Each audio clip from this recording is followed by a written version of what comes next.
Hi, I'm Miles Conti, director and co-writer of Social Distance, a short film about a young man whose walk of shame is cut short by a global pandemic. The idea came from a conversation we were having about lockdown and how, even though it was inconvenient for everyone, for some people it could be a real nightmare. Once we had the idea of a one-night stand that turns into something much longer, we asked ourselves what would make that situation even worse. And that question really drove our approach to every scene.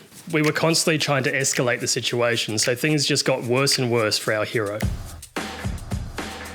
The film takes place in one location, which definitely has its advantages in terms of planning and scheduling.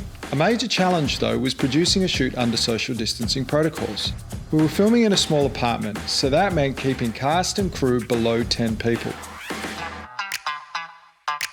Filming on the Red Monstro was really useful in such a tight space. The Monstro's full-frame sensor meant we were able to use wide lenses but still maintain a shallow depth of field.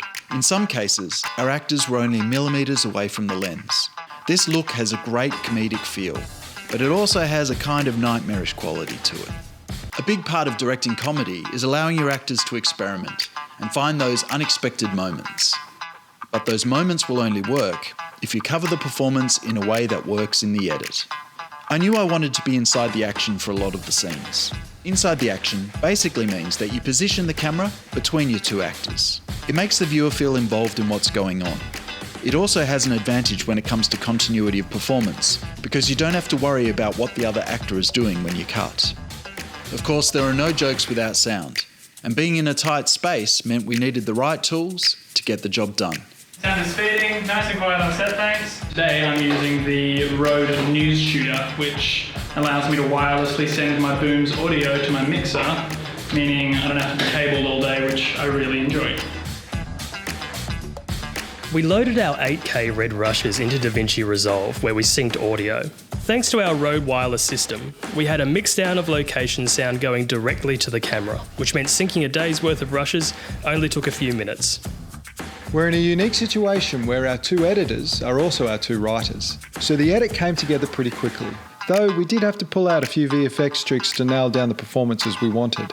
You wouldn't necessarily expect a film like this to have many visual effects, but there are actually invisible effects all the way through. If we look at the kitchen scene, for example, we wanted to hold on this wide shot at the end of the scene. We really liked the performances of the actors, but we would have preferred for our married couple not to react to the noise coming from off screen. So we ended up compositing 2 different takes together. It might seem like a lot of work, but really it's these little 10% improvements that, hopefully, add up to a great movie.